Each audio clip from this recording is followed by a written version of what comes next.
Trump wondered if he could sell Puerto Rico as the island was dealing with the devastation of Hurricane Maria.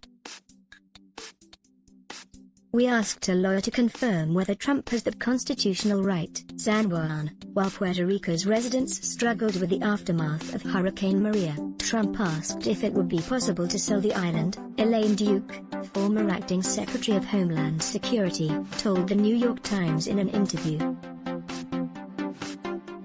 Duke admitted to the newspaper she was shocked by the president's sudden question. The president's initial ideas were more of a businessman, you know, Duke stated in the interview. Can we outsource the electricity? Can we sell the island? You know, or divest of that asset? The president's comments are the latest in his controversial and strongly criticized response to the island's recovery. Trump has blamed Puerto Rican officials for mismanagement of relief funds and has claimed in several tweets that Congress has foolishly sent $92 billion in aid to Puerto Rico, where much of it was squandered away or wasted. A lot of bad things are happening in Puerto Rico. The governor is under siege. The mayor of San Juan is a despicable and incompetent person who I wouldn't trust under any circumstance, and the United States Congress foolishly gave $92 billion for hurricane relief. Much, Donald J. Trump, at Real Donald Trump, July 18, 2019. The newspaper El Nuevo Dia clarified the island was slated to receive $75 billion in federal aid, but has just received $72 million thus far, mainly through the Federal Emergency Management Agency, FEMA. It was only recently that the Department of Housing and Urban Development reimbursed $25 million for the reconstruction of houses affected by the hurricane. In January of this year, the Trump administration imposed severe restrictions on approximately $16 billion in disaster mitigation aid after several earthquakes damaged the southwest region of the island. The White House cited concerns about political corruption. In a great win for Puerto Ricans and U.S. taxpayers, said Chase Jennings, a spokesperson for the White House Office of Management and Budget. The administration has outlined reforms for the grant agreement to Puerto Rico in order to protect resources. Trump's alleged interest in selling Puerto Rico has sparked outrage from politicians. You may try to sell the office you hold, your personal integrity and your soul, Mr. President, but I assure you Puerto Rico is not for sale. Congresswoman Nydia Velázquez wrote on Twitter, you may try to sell the office you hold, your personal integrity and your soul, Mr. President, but I assure you Puerto Rico is not for sale. https://t.go/camus4la0vj, Rep.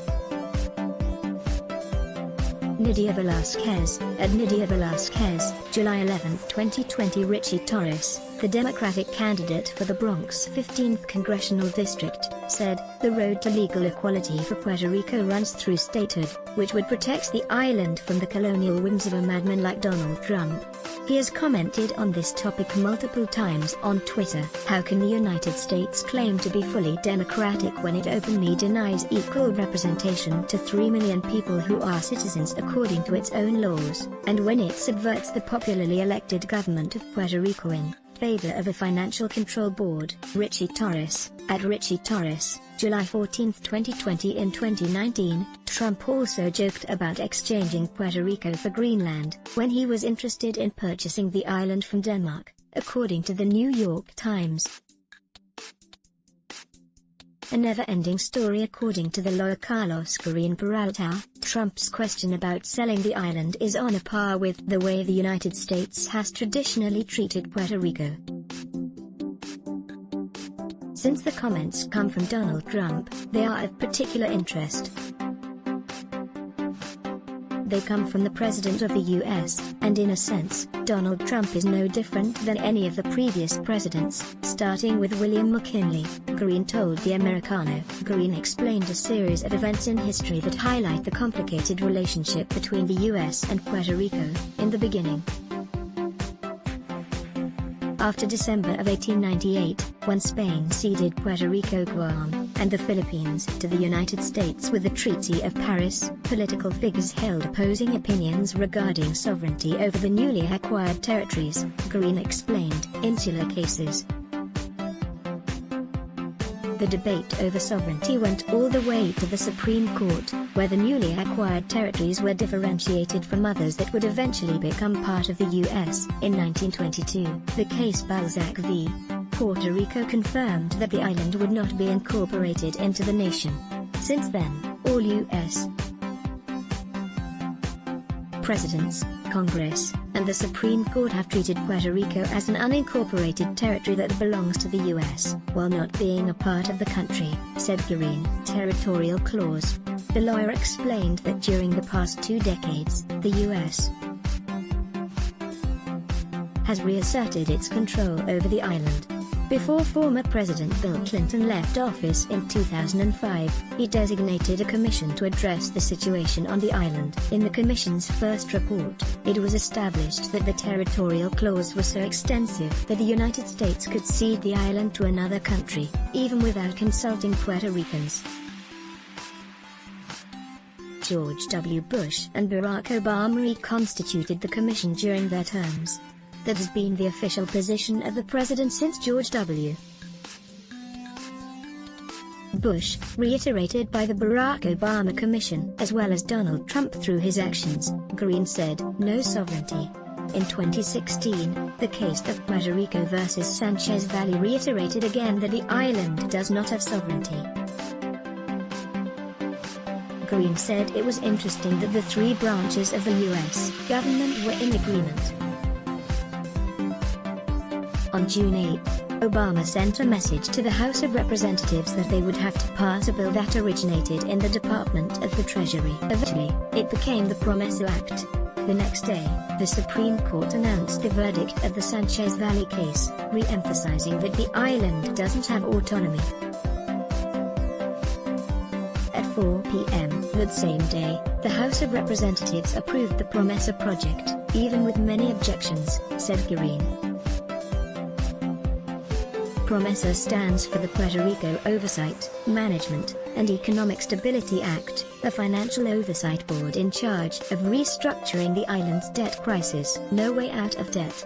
4 days later, on June 13, the Supreme Court solved the case Puerto Rico versus Franklin, California, establishing that the island will not seek relief under Chapter 9 of the U.S. Bankruptcy Code. Green explained that in 1984, Congress had excluded the island from being eligible for the Bankruptcy Code, effectively disabling it from having any debt restructuring mechanism.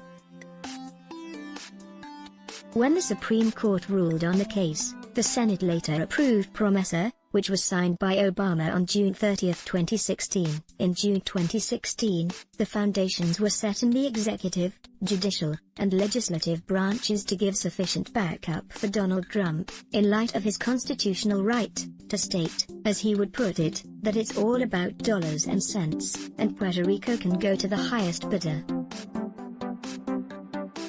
And this because Puerto Rico is so dependent on sovereignty and the plenary power of the U.S., Green said.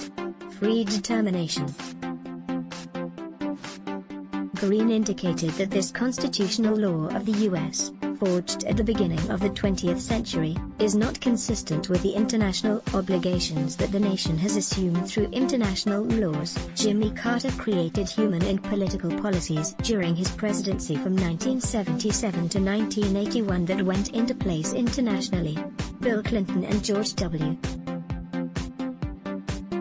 Bush ratified or created similar policies promoting human rights, said the lawyer. According to Green, Article 1 of the Human Rights Governance is a territories' and people's right for self-determination and the obligation the U.S. has to promote this right. The lawyer said taking that principle into consideration makes Trump right and wrong at the same time. In his comment regarding selling the island, he is right in light of his reactionary constitutional law, which intends to continue an illicit domain over Puerto Rico, and at the same time is in violation of international law by the mere fact of saying that the U.S. can sell Puerto Rico without asking us for their opinion. In that case, the U.S. would be clearly violating the people of Puerto Rico's right to their free determination. Let's block ads. Show your love for him. Click the link in description. Thanks for watching.